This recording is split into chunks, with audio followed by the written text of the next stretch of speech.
మాజీ మంత్రి వైఎస్ వివేకానందరెడ్డి హత్య కేసులో అప్రూవర్ దస్తగిరి భార్య షబానాపై దాడి జరిగింది. వైఎస్ఆర్ జిల్లా తొండూరు మండలం మల్యాలలో ఇద్దరు వైసీపీ మహిళా కార్యకర్తలు శనివారం తనపై దాడి చేశారని పోలీసులకు ఫిర్యాదు చేశారు.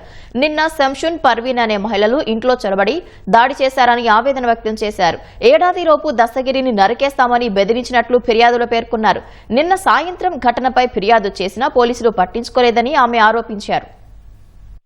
శనివారం రోజు నేను మా నాన్నగారికి హెల్త్ బాగలేకపోతే హాస్పిటల్లో చూపించి వాళ్ళని తీసుకుపోయి ఊర్లో ఇడిచిపెట్టాలని చెప్పి మా నాయన నేను మా అన్న మా వదిన కారులో పిలుచుకొని పోయినాము. ఆడిపోయిన తర్వాత దస్తగిరి ఫోన్ చేసి ఎక్కడున్నావు అని అడిగితే ఇట్లా ఊరికి వచ్చినాను అమ్మ వాళ్ళ దగ్గరికి అని చెప్తే దస్తగిరి కూడా నా దగ్గరికి వచ్చినాడు. వచ్చిన తర్వాత అందరం అన్నం తిని ఆడ ఊర్లో ఇంకొక ఆమె పెద్దోదిన ఉంది, ఆమె కాడికి నేను పిల్లోళ్ళని చూసి మాట్లాడించామని చెప్పి పోయినాను. అక్కడికి పోయిన తర్వాత ఇద్దరు ఆడవాళ్లు ఉద్దేశపూర్వకంగా మా ఇంట్లోకి చొరబడి నన్ను కొట్టి రావడమే నా కాళ్ళ మీద టబ్బు కుర్చీతో వేసి కొట్టి ఎందుకు అట్లా చేస్తున్నావు, రా కూర్చుంది రా బాగుండావా అని నేను అడిగినా కూడా నిన్ను ఏమైతాది ఆపరేషన్ చేసి నిన్ను పంపిస్తాంలే, నీ అంతు చూడాలనే ఇంట్లోకి వచ్చినాంలే అని బూతులు మాట్లాడుతూ నా మీద దాడి చేసి పైనుంచి దస్తగిరిని సంవత్సరానికి చంపేస్తాము, ఇట్లా ముక్కలు ముక్కలుగా నరికేస్తామని చేతులతో చూపిస్తూ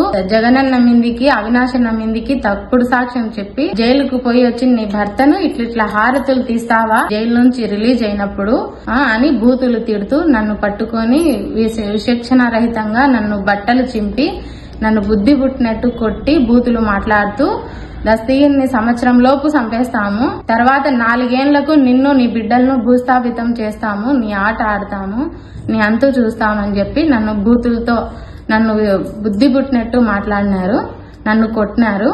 దాని తర్వాత నేను తొండూరుకు ఎస్ఐ గారి దగ్గరికి వెళ్లి కంప్లైంట్ ఇవ్వను పోయినప్పుడు ఆయన దాని మీద ఏం స్పందించలేదు.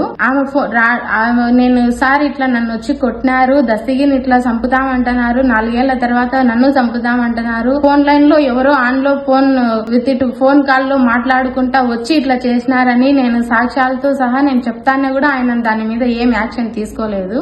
ఉన్నీలేమ్మ ఆడవాళ్లు మామూలే గొడవలు జరుగుతాయంటాయి సర్దుకొని పోవాలని చెప్పి సర్ది చెప్పి పంపించే ప్రయత్నం చేసినారు ఆయన. అయితే నేను వినకుండా పులివెందుల రూరల్ సిఐ గారి దగ్గరకు వచ్చి అక్కడ నేను కంప్లైంట్ ఇచ్చినాను. కానీ దాని మీద ఇంతవరకు ఏం యాక్షన్ తీసుకోకుండా ఏం కాకుండా మళ్ళీ మా ఊర్లో మా గ్రామంలో మా వాళ్ళు ఇంకా అక్కడ ఉన్నారు కదా వాళ్ళందరితోనూ ఏమైతాది వాళ్ళతో దస్తగిరిని చంపినా ఏం కాదు, దస్తగిరిని భార్యను కొట్టినా కూడా ఏం చేసుకోలేకున్నారు అని చెప్పి నవ్వుకుంటా చెప్పుకుంటా తిరుగుతా ఉన్నారు.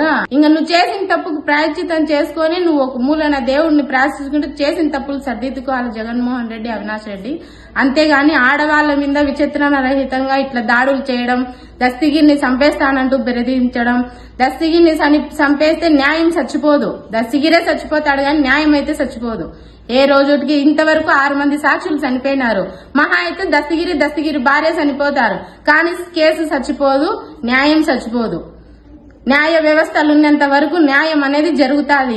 ఆమె పదే మల్యాల రవి అనే పేరు, మల్యాల రవి తర్వాత భాస్కర్ రెడ్డి గారి కొడుకు అవినాష్ రెడ్డి గారి పేరు చెప్తాంది.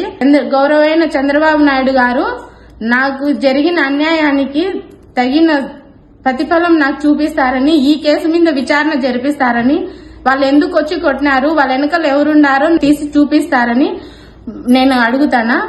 అలాగే Pawan Kalyan sir deputy CM గారిని కూడా అడుగుతున్నా. హోంమంత్రి అనిత గారు ఆమె ఏదైనా కూడా ఆలోచన చేసి మంచి పరిపాలన ప్రజలకు ఇస్తున్నారు. ఈ గడిచిన 9 నెలల్లో ఈ కేసులో కూడా మంచి విచారణ జరిపించి తగిన న్యాయం చేస్తారని నేను అందరినీ మీడియా ముఖంగా నేను అడుగుతానా.